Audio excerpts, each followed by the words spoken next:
Vítajte v podcaste Knižné poklady. Ja som Alica a toto je štúdia v krvavo-červenom. 4. kapitola. V predchádzajúcej kapitole dostal Sherlock Holmes list od detektíva Gregsona zo Scotland Yardu. Na mieste činu v Lauriston Gardens našli telo mŕtvého muža. Bez viditeľných zranení, bez jasného motívu. A na stene jediné slovo, napísané krvou. Holmes najprv váha, no napokon vyráža na miesto činu a spolu s doktorom Watsonom vstupujú do pochmúrneho domu, ktorý ukrýva prvé stopy tejto záhady. 4. kapitola. Čo povedal John Rance. Bola 1 hodina, keď sme opustili dom číslo 3 na Lauriston Gardens. Sherlock Holmes ma zaviedol k najbližšej pošte, odkiaľ odoslal dlhý telegram. Potom privolal drožku a povedal Kočišovi, aby nás odviezol na adresu, ktorú nám poskytol Lestrade. Nič sa nevyrovná informáciám z prvej ruky, poznamenal. Úprimne povedané, v tomto prípade už mám úplne jasno, ale keď už sme tu, môžeme si vypočuť všetko, čo sa ešte dá zistiť. Udivujete ma, Holmes, povedal som. Naozaj ste si taký istý všetkými tými podrobnosťami, ktoré ste spomenuli? Všetko je úplne jasné, odvetil. Prvé, čo som si po príchode na miesto všimol, boli 2 hlboké stopy po kolesách drožky hneď pri obrubníku. Keďže až do včerajšej noci nepršalo celý týždeň, tie stopy tam museli vzniknúť v noci. Okrem toho boli viditeľné aj otlačky konských kopít. Jeden z nich bol oveľa zreteľnejší než ostatné, čo naznačuje, že kôň mal na tom kopite novú podkovu. Drožka tam teda stála po tom, čo začalo pršať, no ráno tam už nebola, Gregson mi to potvrdil. Z toho vyplýva, že tam bola v noci a teda priviezla na miesto tie 2 osoby. To znie logicky, povedal som, ale čo výška toho druhého muža? Výšku človeka možno v 9 prípadoch z 10 určiť podľa dĺžky jeho kroku. Nie je to žiadna veda, hoci nemá zmysel, aby som vás unavoval číslami. Kroky som odmeral vonku v blate aj vnútri v prachu a mal som možnosť výpočet si overiť. Keď človek píše na stenu, inštinktívne píše približne na úrovni vlastných očí a ten nápis bol tesne nad 6 stôp nad zemou. Čistá hračka. A jeho vek? Spýtal som sa. No pozrite sa, ak niekto bez námahy preskočí 4,5 stopy, čo bola šírka kalúže, ktorú zjavne prekonal, rozhodne ešte nie je celkom starý. Muž s lakovanými topánkami ju obišiel, ten so štvorcovými špicami ju preskočil. Vôbec v tom nie je žiadna záhada, len som aplikoval zo pár zásad pozorovania a dedukcie, o ktorých som písal v tom článku. Je ešte niečo, čo vám nie je jasné? Tie nechty a cigara značky Trichinopoly, naznačil som. Ten nápis na stene bol napísaný mužským ukazovákom namočeným v krvi. Pomocou lupy som si všimol, že omietka bola pri písaní jemne poškrabaná, čo by sa nestalo, keby mal ten človek ostrihané nechty. Z podlahy som pozbieral trochu rozptýleného popola. Mal tmavú farbu a bol sypký. Presne taký popol zanecháva iba cigara značky Trichinopoly. Popol z cigár som dlhodobo študoval, napísal som na tú tému dokonca odbornú publikáciu. Dovolím si tvrdiť, že na prvý pohľad rozpoznám popol každej známej značky cigary alebo tabaku. Práve v týchto detailoch sa skúsený detektív odlišuje od detektívov typu Gregson a Lestrade. A tá červená tvár? Spýtal som sa. Ach, to bol trochu odvážnejší odhad, no nepochybujem, že správny. V tejto fáze prípadu sa ma na to, prosím, ešte nepýtajte. Prešiel som si rukou po čele. Mám z toho úplný zmätok, poznamenal som. Čím viac nad tým človek premýšľa, tým záhadnejšie to celé pôsobí. Ako sa tí 2 muži, ak to teda boli 2 muži, dostali do toho prázdneho domu? Kam sa podiel drožkár, ktorý ich tam priviezol? Ako mohol jeden človek prinútiť toho druhého, aby vypil jed? A odkiaľ sa vzala tá krv? Aký mohol mať vrah motív, keď nejde o lúpež? Ako sa tam dostal ten ženský prsteň? A predovšetkým, prečo by druhý muž pred útekom napísal na stenu nemecké slovo Rache? Priznám sa, neviem si predstaviť žiadne logické prepojenie. Môj spoločník sa súhlasne usmial. Zhrnuli ste všetky nástrahy tohto prípadu stručne a výstižne, povedal. Stále je veľa vecí nejasných, aj keď o hlavných faktoch už nemám pochybnosti. Čo sa týka objavu Lestráda, išlo len o falošnú stopu, ktorá mala políciu nasmerovať zlým smerom, a to narážkou na socializmus a tajné spolky. Nenapísal to Nemec.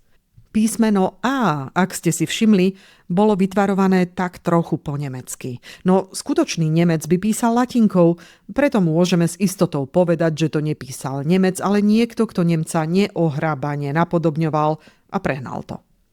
Bola to len lesť, ktorá mala odviesť pozornosť inám. Viac vám toho, doktor, zatiaľ nepoviem. Viete, kúzelník nikdy nezíska uznanie, keď prezradí svoj trik. A keby som vám ukázal príliš veľa zo svojej metódy, mohli by ste dospieť k záveru, že som vlastne úplne obyčajný človek. To by som nepovedal, povedal som. Dotiahli ste detektívnu prácu a zda najbližšie k presnej vede, ako sa len dá. Môj spoločník sa pri mojich slovách a vážnom spôsobe, akým som ich vyslovil, rozžiaril radosťou. Už predtým som si všimol, že na uznanie svojho umenia je citlivý rovnako ako mladé dievča na kompliment o kráse. Prezradím vám ešte jednu vec, povedal. Ten s lakovkami a aj ten so štvorcovými špicami prišli tou istou drožkou a spolu prešli chodníkom. Pravdepodobne pekne vedľa seba, možno aj popri ruke. Keď vošli dnu, prechádzali sa po izbe, teda ten v lakovaných topánkach stál na mieste a ten druhý sa prechádzal. To všetko sa dalo prečítať z prachu. A dalo sa z neho vyčítať aj to, že ako sa prechádzal, bol čoraz rozrušenejší. Svedčila o tom zväčšujúca sa dĺžka jeho krokov. Celý čas rozprával a bez pochyby sa stále viac rozohňoval. A potom došlo k tragédii. Teraz už viete všetko, čo viem ja. Zvyšok sú len dohady a domnienky, ale máme solídny základ, od ktorého sa môžeme odraziť. Musíme sa poponáhľať. Chcem ešte stihnúť Halleyho koncert. Dnes popoludní hrá Norman Nerudová. Tento rozhovor prebiehal, zatiaľ čo sa naša drožka predierala s pleťou pochmúrnych uličiek a bezútešných zákutí. V tej najponurejšej z nich náš kočiš náhle zastal. Audley Court je tamto, povedal a ukázal na úzky priechod medzi sivými tehlovými domami. Budem na vás čakať, kým sa vrátite. Audley Court nebolo nijak zvlášť prívetivé miesto. Úzka ulička nás zaviedla do vydláždeného dvora obklopeného ošumelými domami. Prešli sme pomedzi krdle špinavých detí a cez šnúry s fľakatou bielizňou, až sme sa dostali k domu číslo 46. Na dverách bol mosadzný pliešok s menom Rance. Dozvedeli sme sa, že strážnik ešte spí, a tak nás usadili v malej prednej izbe, aby sme na ňo počkali. O chvíľu sa zjavil, trochu podráždený, že ho vyrušili zo spánku. Správu som už podal na policajnej stanici, zamrmlal. Holmes vytiahol z vrecka pol zlatky a začal si ju zamyslene obracať medzi prstami. Povedali sme si, že by sme si to najradšej vypočuli priamo od vás, povedal. Veľmi rád vám poviem všetko, čo viem, odpovedal strážnik, nespúšťajúc oči z malej lesknúcej sa mince. Povedzte nám to teda svojimi slovami, ako sa to všetko stalo. Ren sa usadil na diván a zvraštil obočie, ako by bol odhodlaný vo svojom rozprávaní nič nevynechať. Poviem vám to pekne od začiatku, povedal. Mám službu od 10. večer do 6. ráno. O 11. bola bitka v hostinci White Hart, ale inak bolo na ulici celkom ticho. O 1. začalo pršať a stretol som Harryho Marchera, toho, čo má úsek okolo Holland Grove. A chvíľu sme sa rozprávali na rohu Henrietta Street. Potom asi okolo 2. alebo trochu neskôr som sa rozhodol, že sa prejdem dolu po Brixtonskej ceste, či je všetko v poriadku. Bola tam riadna špina a pusto. Nestretol som živú dušu, hoci okolo mňa prešla 1 či 2 drožky.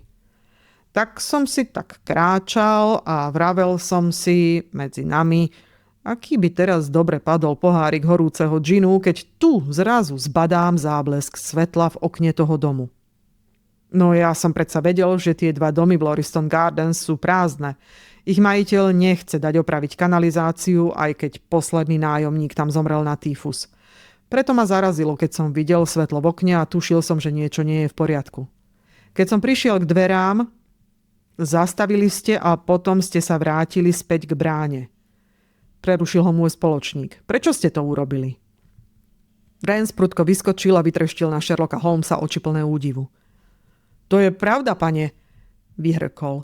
Lenže ako to viete, to vie len pán Boh. Viete, keď som prišiel k dverám, bolo tam tak ticho a samota, že som si povedal, že by bolo lepšie, keby tam bol niekto so mnou. Nebojím sa ničoho na tomto svete, ale pomyslel som si, že možno to bol ten, čo tam zomrel na týfus a kontroluje kanalizáciu, čo ho zabila.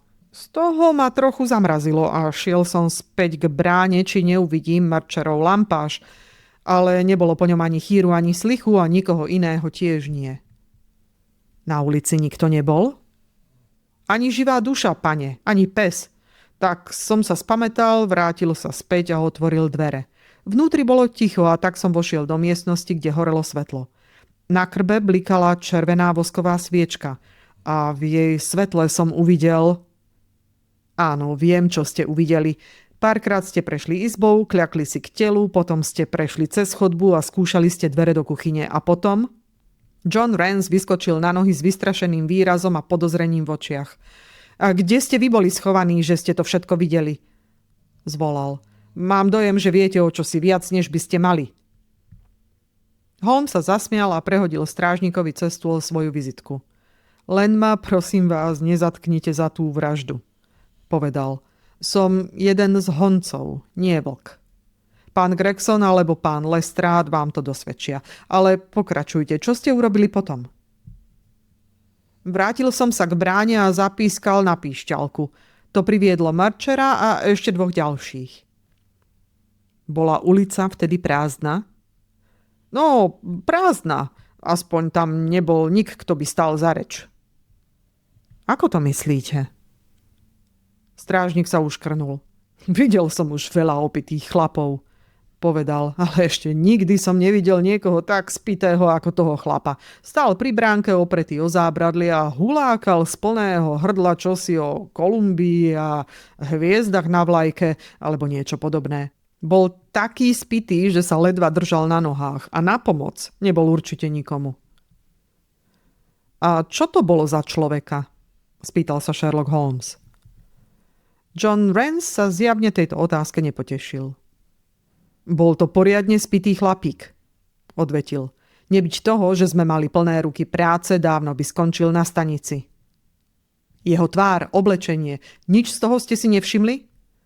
Skočil mu Holmes netrpezlivo do reči.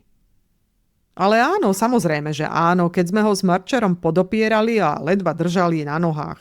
Bol to vysoký chlapík s červenou tvárou a spodnú časť tváre mal čímsi obmotanú. To stačí, zvolal Holmes. A čo sa s ním potom stalo?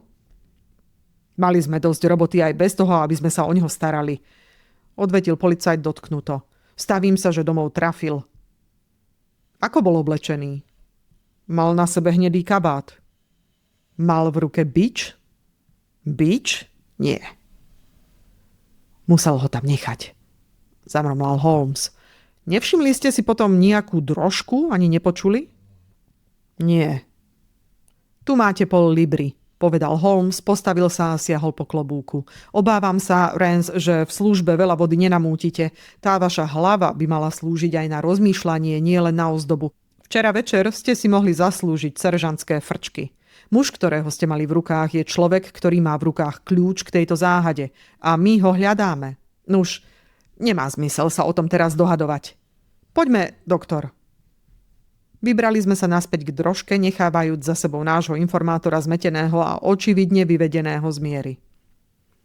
Ten hlupák. Povzdychol si Holmes, keď sme sa viezli späť do Baker Street. A predstavte si, taká jedinečná príležitosť a on ju premrhal.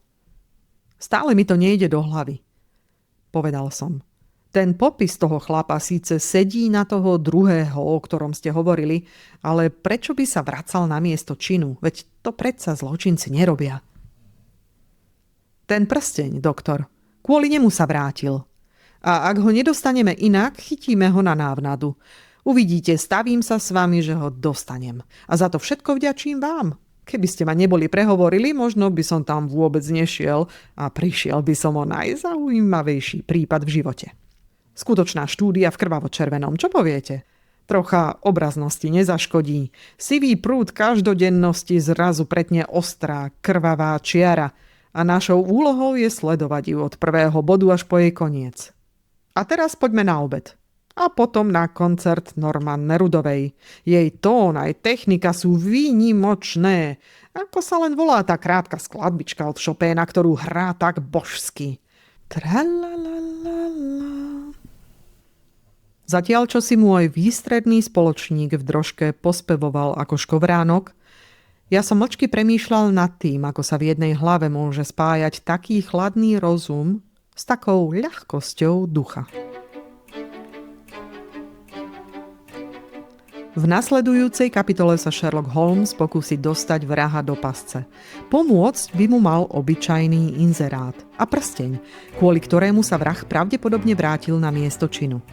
Vyjde mu tento plán, alebo sa všetko predsa len neočakávane zvrtne? Počujeme sa pri 5. kapitole štúdie v krvavo-červenom. A nezabudnite, každá kniha má svoj čas. Táto v podcaste Knižné poklady každý piatok o 6. večer. Ak nechcete zmeškať novú kapitolu, kliknite si na odber.